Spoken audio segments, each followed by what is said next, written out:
नमस्कार। आप सभी को हमारे चैनल पे बहुत बहुत स्वागत है और उम्मीद करते हैं कि आप सभी स्वस्थ और सुरक्षित होंगे। आज मैं प्रियंका गांधी जी के बारे में बात करना चाहता हूं, जो मेरे अनुसार एक बहुत सुलझी हुई राजनेता हैं, जैसा अभी तक मेरे को लगा था, और बहुत तर्क के साथ बातें करती हैं।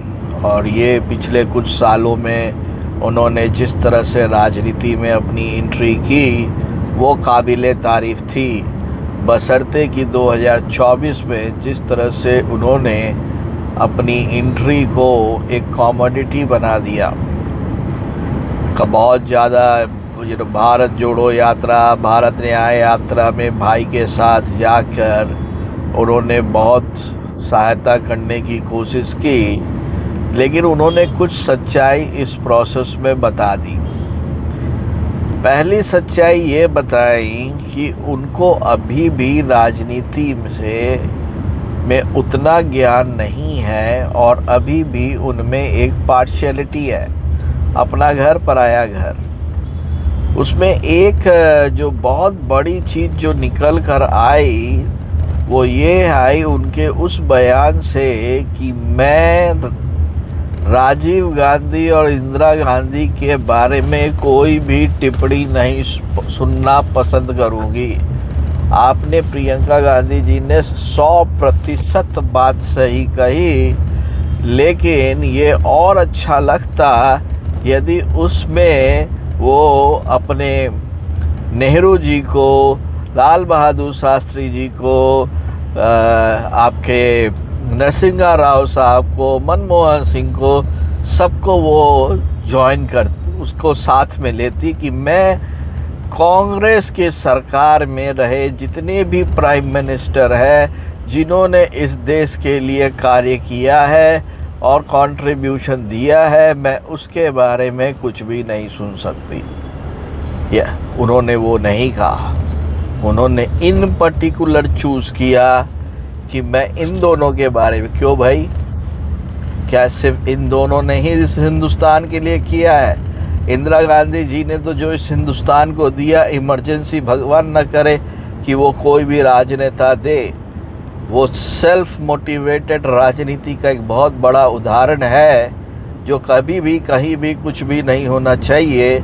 और आज जो वो कहती है तानाशाह या तानाशाही चल रही है इस हिंदुस्तान में, यदि ये तानाशाही चल रही होती तो उसका एक उदाहरण मैं देता हूँ जो तानाशाही में नहीं होता है।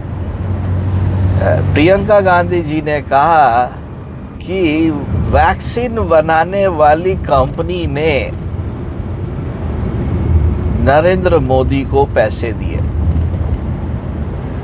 एक ऐसे आदमी को जो अपना जो पैसा अर्न करते हैं उसको वो चैरिटी में डाल देते हैं और उसको वो बाकायदा चुनाव के वक्त में डिक्लेयर भी करते हैं और कुछ दिन में डिक्लेयर उनकी संपत्ति हो जाएगी, तो उस सिनेरियो में उनके ऊपर उस तरह का एक एक्विजिशन लगाना बिना सबूत के वो शोभा ही नहीं देता। और वो आपकी परिपक्वता को दर्शाता है कि आपका ये कहना कि इस देश में तानाशाही है वो बिल्कुल गलत है, क्योंकि तानाशाही के राज में आप तानाशाह जिसको बोलते हो उसके बारे में ये बात बोल ही नहीं सकते हो। इस तरह की कई सारी बातें हैं जो शायद प्रियंका गांधी बोलती हैं और उसका कोई फाउंडेशन नहीं होता। ये सरकार में फिर से चुनाव नहीं होंगे, जब वो मल्लिकार्जुन खड़गे बोलते हैं तो भाई आप ये मान जाती हैं, क्योंकि वो मल्लिकार्जुन खड़गे बोल रहे हैं, जबकि आपको भी ये पता है कि ये संभव नहीं है। ये डराने वाली राजनीति आप करती हैं। और चौथी चीज़, यदि इस देश की इतनी चिंता होती तो आप ज़रूर से इलेक्शन लड़ती, लेकिन आपने नहीं लड़ा। उसका भी दो कारण है। पहला कारण उसका ये है कि यदि आप हार जाती, जिसकी पूरी उम्मीद थी, तो आपका एक क्रेडेंशियल लूज़ हो जाता। और उस जगह पे मैं दाद देता हूँ आपकी राजनीतिक पकड़ का कि आपने वो डिसीजन लिया। और दूसरा, आपकी संपत्ति का ब्यौरा पूरी दुनिया को पता चल जाता। तो वैसे में जो एक परिप्रेक्ष्य पे आप बात करती है कि मैं जानती हूँ इस हिंदुस्तान के लोगों का दर्द, वो पता चल जाता। किसी के घर पे जाके चाय पी लेने से उस घर की तकलीफ़ का पता नहीं चलता है। वो वही है। सो यदि आप मेरी बात से यदि सहमत हैं तो ज़रूर कमेंट करें, इस चैनल को लाइक सब्सक्राइब करें, शेयर करें। तब तक के लिए आप सभी को बहुत बहुत नमस्कार, धन्यवाद।